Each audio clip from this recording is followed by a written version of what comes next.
Dobrý deň, ja som Tatiana, toto sú moje spolužiačky Ester a Svan.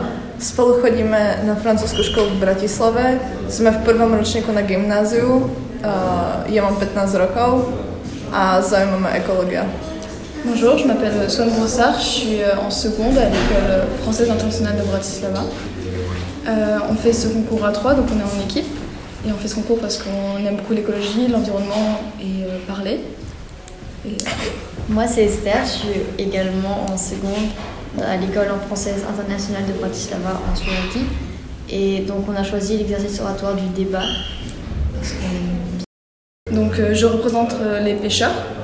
Moi je suis biologiste marin. J'ai fait partie de la fondation sur la recherche.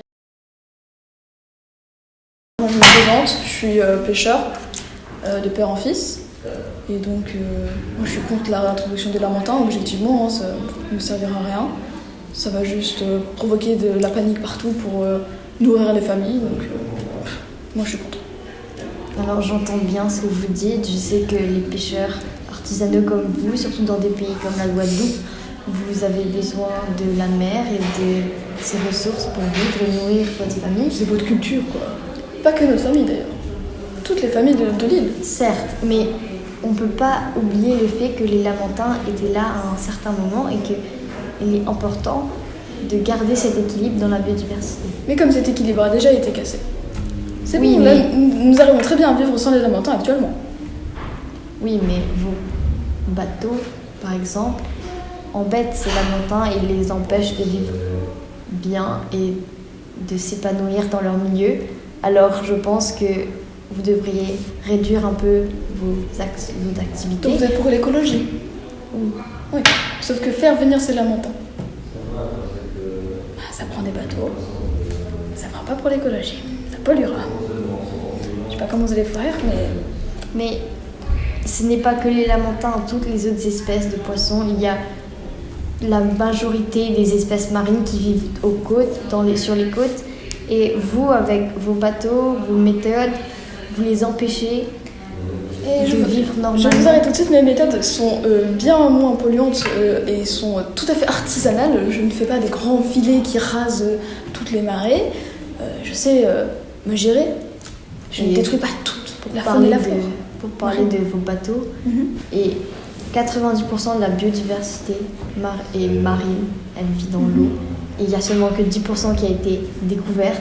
Alors imaginez toutes les espèces que vous pouvez nous faire mourir et éteindre juste parce que vous voulez pêcher Et comment on va nourrir toutes ces familles, à votre avis? Oui, mais le lamentin est une partie de la nature, donc nous devons le remettre. Et nous l'avons besoin. Et donc les humains, ils meurent de faim. Comment on fait? Il faut trouver d'autres moyens de nourrir les populations. Certes, c'est très difficile, mais c'est important. D'accord. Comme vous voulez, vous gérez, vous ferez autant de pollution que vous voulez dans tous les cas. Mais bon, moi je ferai toujours ma partie, je pêcherai autant que vous voulez. Ou alors on fait une partie lamentine et une partie pêche. Si c'est une bonne idée, il faudrait créer des bassins séparés pour mettre les lamentins et pour que vous continuez vos activités de pêche, évidemment. Avec vos collègues pêcheurs, il faut essayer de mettre un taux de régulation pour les pêches. Ne pas pêcher trop, éviter d'avoir des espèces en extinction. Éviter la surpêche. Voilà. Et vous ferez ça partout dans le monde? C'est ça votre but? La mer et les océans, ça représente 80% de la surface de la Terre. Donc ce serait important. Au niveau mondial, on a un gros problème d'acidification des océans à cause du CO2 qui est absorbé par l'océan. L'océan est un régulateur climatique majeur, c'est un des plus grands, un des plus principaux. Et donc, il faut faire très attention. On observe une perte des coraux. En effet, l'acidification des océans tue la zooxanthelle des coraux et crée une réaction chimique avec leur squelette fait en calcium. Et donc on observe une perte des coraux et donc qui suit avec ça un déséquilibre de la biodiversité parce que les poissons n'ont plus d'habitat, ils ne peuvent plus se cacher de leur proie.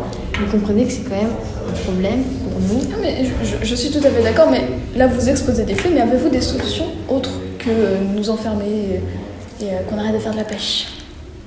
eh ben, il faudrait envisager Peut-être des une endroits. altermondialisation. Mhm. C'est-à-dire, au lieu d'essayer de produire pour que la croissance économique monte, il faudrait réguler les espèces, créer des taux à pêcher, pas plus. Mhm. Et comment vous êtes sûr que tout le monde respectera ces lois? Bah, il faudra prendre des autorités pour observer et subvenir aux besoins. Et est-ce que vous serez capable de fournir des bateaux qui pollueront moins? Parce que moi, avec mon petit bateau artisanal, ça fait je sais pas combien d'années qu'il existe, c'est vrai, mais j'avoue qu'il pollue quand même pas mal. J'en profite, je demande un nouveau bateau. Oui, évidemment. Donc vous y êtes. Nos bateaux, c'est pas le problème. On va pas avoir des. On va créer, avec mon ami biologiste, on va observer la biodiversité au fur et à mesure, comment est-ce qu'elle évolue. Si on remarque quand même qu'il y a un déclin dans certaines espèces, on va évidemment se rendre compte que les pêcheurs n'ont pas obéi pour conclure. Pour conclure, on peut trouver des accords entre toutes les Faire un personnes. compromis, quoi. Ouais. Il existe une possibilité de créer un compromis entre les différents acteurs de ce milieu. Et il ne faut pas oublier que malgré tous les conflits d'usage, l'océan appartient à tout le monde et qu'il faut le respecter Et le protéger. et le protéger. Ouais. Et je suis tout à fait d'accord avec ça, malgré le fait que je pêche.